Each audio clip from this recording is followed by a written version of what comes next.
In the name of God, Creator, Redeemer, Sustainer, I am bold to bring you this word this morning. Amen.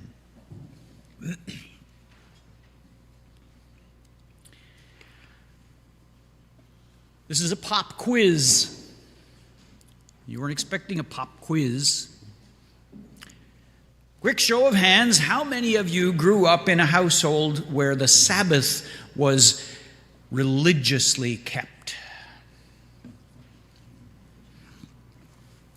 For how many of you, there was about a third of the hands went up, for those of you who can't see on the camera. For how many of you did that mean no outside activities, no television or radio, no newspaper, just rest?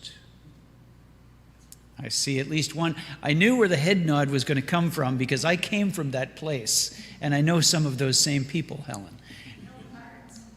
No cards. Oh, well, we won't. Cards is a sermon for another day. Cards is a sermon for another day.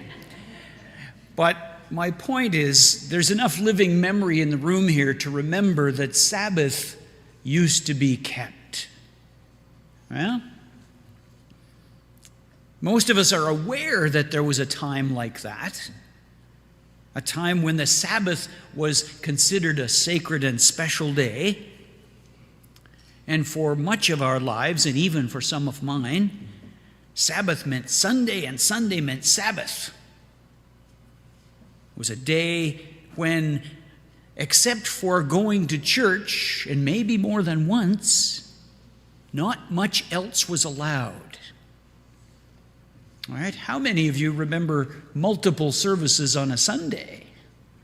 Yeah, a lot more than the strict Sabbath keepers. That's something else, isn't it? Stores were closed. Forget about it. If you didn't have it, you couldn't get it. Recreation was limited. In my hometown, when they circulated for funds and pledges to build the arena back in the mid-50s, those people gathering the pledges went with promises that nothing would happen on a Sunday.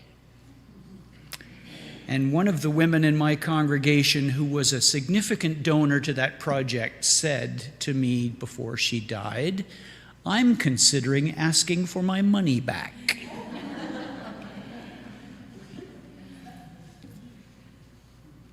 In some households, as we've discussed, lots of things were limited even within the house. TVs were not common or not allowed. The radio was only turned on for the news. It was not a day for outside influences. It was the Sabbath. It was a day to rest, holy to God. And there were rules, weren't there? There were rules about how you should rest. The good old days. The good old days. Now, I do vaguely remember a time when Sunday was special. But by the time Lee and I were married, it was just another day. It changed that quickly. You could attend church if you were so inclined. That didn't change. But any number of other choices stretched out before you, and it was wonderful. Stores were open, at least in Ontario. Movies were shown. Movies on Sunday. Sporting events, arenas were open. That was public skating day when I was growing up. Hockey and baseball and soccer tournaments. I mean, you could have it all. Sure, there were voices, weren't there, in the wilderness, crying out, "We've lost the plot. We're too busy. We're losing touch with the holy. We need to keep the Sabbath." The church was suffering as a result of this new liberation, and the church thought it knew what was to blame, a lack of Sabbath keeping. Close the stores and the arenas and take the movies off the screen and just get back to the good old days. I didn't think much of this. I was outside of that argument until I was ordained. And when I was ordained, I went off to Nova Scotia, land of the free and the beautiful, and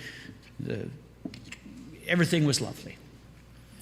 And early on in my time in Nova Scotia, I stumbled into a church meeting where a conversation was very rapidly progressing through the misery of what was a brand new law, a change to the law, really, in Nova Scotia about Sunday shopping.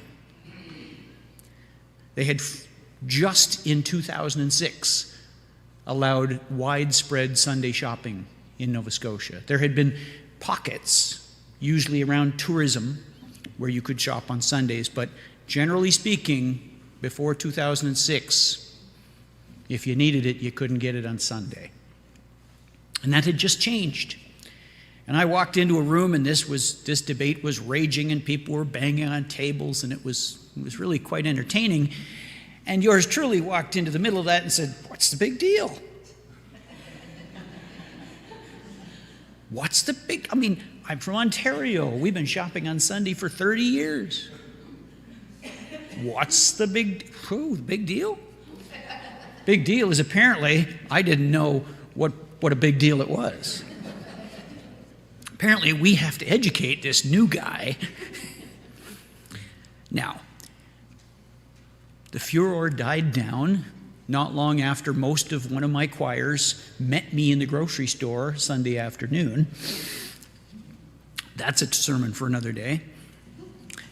But the notion of a special day for holy things is still a very hot topic for a pretty wide variety of people. And should be so for us. I mean, our tradition tells us that the Sabbath ought to be special. It's hallowed, it's sacred, set apart, right, for worship and reflection. Our calendar tells us so. We create a calendar where this is the first day of the week, the last day of the weekend, says some pessimist. We shape our ideas and our habits and our patterns of work around work and weekend because the Sabbath in some places is still untouchable. But as an idea, this Sabbath-keeping enforcement has failed. And the failure of it is clear to see. And the failure of it is the fault of the church. Because the church decreed that rest looked like worship, and the Sabbath as a holy day shaped our understanding of worship and rest in ways that are incomprehensible to the rest of the world. And along the way, worship became duty, and rest became punishment because of the things we were not allowed to do. The focus was on the rules. Thou shalt not go to the movies or play cards or have a hockey game, for heaven's sake. The Sabbath, if we're honest about it, for most of us, is linked with those rules. Not without reason, as it turns out. But, you remember a guy named Jesus? He had a little bit to say about the Sabbath, didn't he? He tried to alter our notions of Sabbath keeping more than 2,000 years ago with words and his actions. And we have been invited to follow Jesus in his approach to Sabbath. But old habits die hard, and these are old habits. And our Sabbath keeping has been tied up in legalistic knots for as long as we can remember. Now, rest is good. Yeah, we can agree on that. And rest, in fact, is essential, for without being well rested, we can't do anything well. And the sacred nature of a Sabbath rest is affirmed in the very first chapter of the Bible, Genesis 1. At the end of a time of fabulous and frantic doing, God took a break.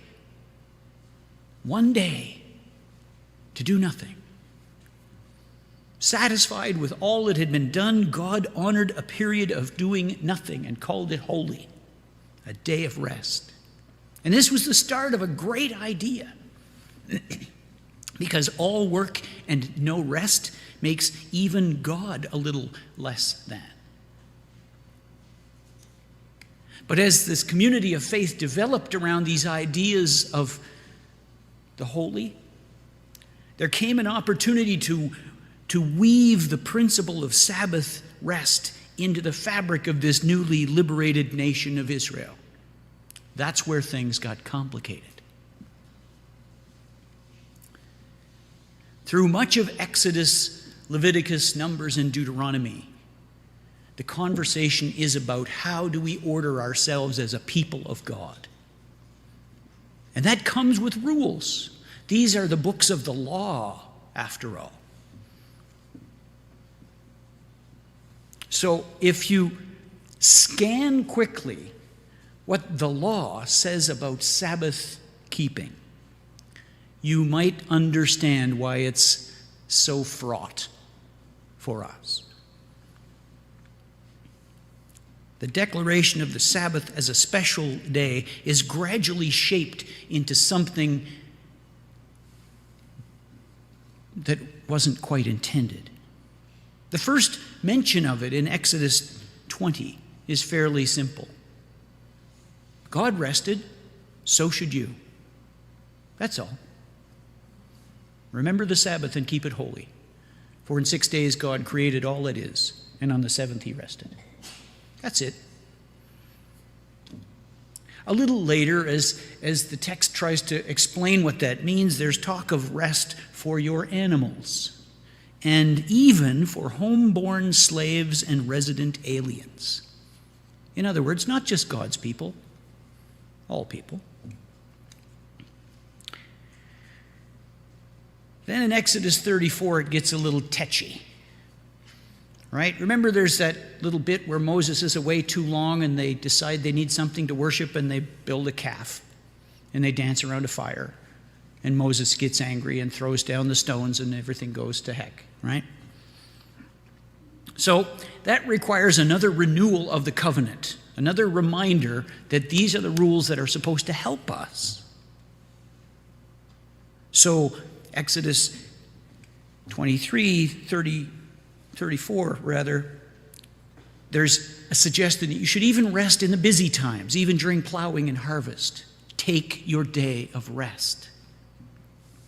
Sorry to all those who farm. But then in Exodus 35, they drop a bomb. Those who fail to keep the Sabbath, the text says, should be killed. The community must put them to death, take them outside the gates and stone them. Suddenly I don't want any movies on a Sunday. You see how this develops, right? Always trying to answer the question, yes, but what if? Okay, I'll take my Sabbath rest, but what about my servants? What about my animals? What about the visitors? What do we do if there's no compliance? And it's been built into something unassailable. Now, never mind that. Never mind the expanding approach to what it is to keep the law. From these numerous mentions, it's clear that the principle of a Sabbath rest is very important to those who call themselves God's people. And all of this happens before we get to Deuteronomy, where once again the law is rephrased as a reminder to the people as they're about to step into a new journey in a new land. Hey, remember who you are and remember how you define yourselves. The bit of Deuteronomy that Anna Ray read is from the second explanation of the Ten Commandments, and it's the most thorough. It is the last and maybe even the most important part of the development of our definition of Sabbath. See, it turns out that we're not just commanded to rest for the sake of rest. Our Sabbath is to be a reminder of true liberty. Sabbath ought to reveal who we really are, created in the divine image, free to work well and rest completely, to be slaves to nothing, not even to Sabbath rules. For it's not just on 6 days God created and on the seventh God rested, but remember when you were slaves in Egypt and God rescued you with a mighty hand, freed you from oppression? Do you think there was any rest to be had for slaves in Egypt? No.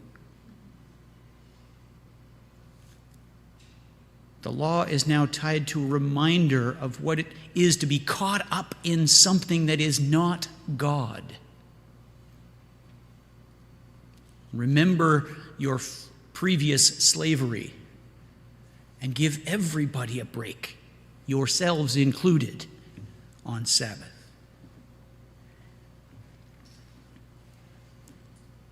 Jesus picks up that theme and runs with it. For all of his alleged Sabbath breaking, which you may remember, healing and walking and teaching and doing on the Sabbath things that ought not to be done under penalty of death. For all of that, Jesus was living out the very heart of this commandment in Deuteronomy 5. His words and his actions reveal Sabbath as liberation.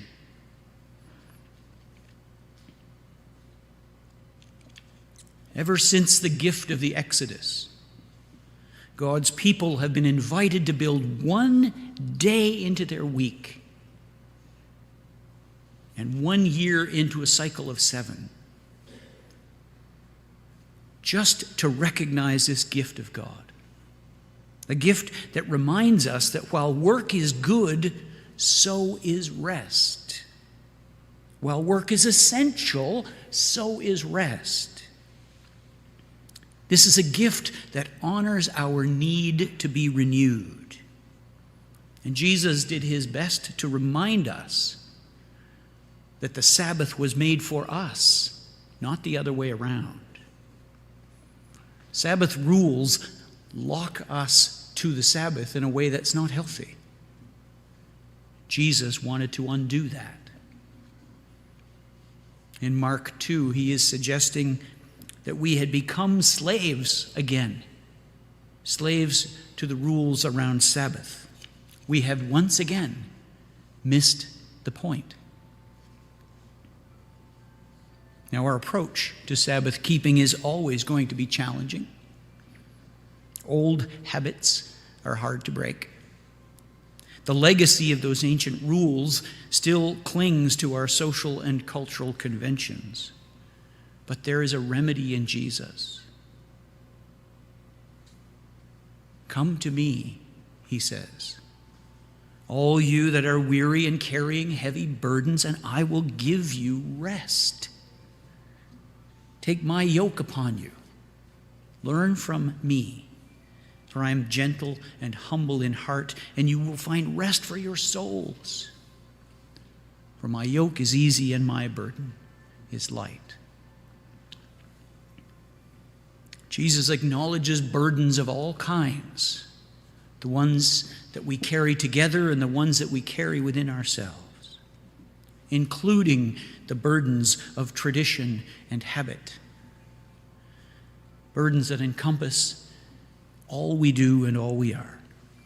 And without distinction, without regard for day of the week or liturgical festival, Jesus offers rest. Jesus proclaims liberty. In Jesus, we are invited to take Sabbath when it comes, whenever it comes. And those times of blessed rest will lead to opportunities for joyful witness. And friends, that was the point all along.